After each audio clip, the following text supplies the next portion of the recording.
यहाँ पे हमदान सोच रहा होता है मैंने शादी कर तो ली है, ज़बरदस्ती मेरी शादी करा तो दी है ऐना से, मैं ऐना को घर भी लेकर आ गया, लेकिन ये बात जब सबको पता चल जाएगी तो सब किस तरीके से रिएक्ट करेंगे। तो यही भी रज़ा की बहन हमदान से बात कर रही होती है, कहती है कि किस तरीके से वो लड़की हमारे घर से रोती हुई गई थी, ये बात मुझे बिल्कुल बर्दाश्त नहीं हो रही। रज़ा ने ज़रूर उसको कोई ना कुछ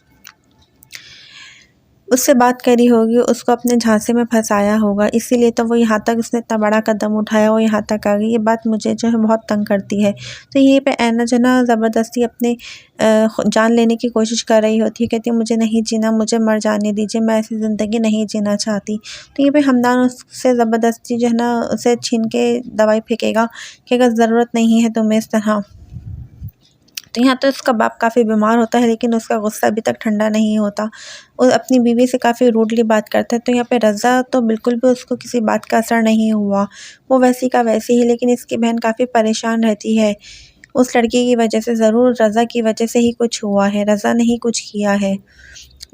ये ऐना के हक़ में है। अब देखना ये है कि आगे चल के क्या होने वाला है, जब इसको पता चलेगा कि हमदान की और ऐना की शादी हो गई है, तो ये किस तरीके से रिएक्ट करेगी और ऐना किस तरीके से अपनी ज़िंदगी को आगे चलने देगी और किस तरीके से अपनी ज़िंदगी बसर करेगी।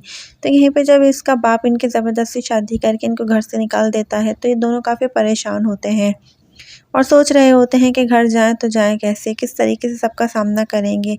इतनी अचानक से हमारी शादी हो तो गई है, लेकिन यहाँ पे ये जनाब जो है काफ़ी गुस्से में होते हैं। इसके बाप का तो बुरा हाल हो जाता है, क्योंकि उन्होंने ज़बरदस्ती शादी करके निकाल तो दिया, लेकिन वो ये सदमा बर्दाश्त नहीं कर पाते, अपने आप को कमरे में बंद कर लेते हैं। तो उसकी बहन और उसकी बीवी दरवाज़ा बजा-बजा के थक जाते हैं, लेकिन वो उसको दिल का दौरा पड़ जाता है और वो बिस्तर पे पड़ जाता है। तो यहीं पे जब दरवाज़ा खोल के लोग अंदर आती हैं, तो काफ़ी परेशान हो जाते हैं, ले उनको हॉस्पिटल लेके जाते हैं फिर। लेकिन यहाँ पे ये जो जनाब है, इनका तो दिमाग इस कदर ख़राब हुआ हुआ है, या तो ये तो गुस्से में पागल हुआ हुआ है या तो खुशी में पागल हुआ हुआ है कि इसको ऐना नहीं मिली। समझ में नहीं आ रहा कि इसको हो क्या रहा है। हर बात सोच-सोच के पागल हो रहा था कि ऐना चली गई, उसकी बहन ने मुझसे इस तरह झूठ बोला, इस तरह मुझसे बात छुपाई। ये सारी बातें सोच रहा होता है और हँस रहा होता है पागलों की तरह। लेकिन जब ये हॉस्पिटल में पहुँचते हैं तो इनको पता चलता है कि इनके दिल का दौरा पड़ा है। लेकिन ऐना इस बात से बेखबर है।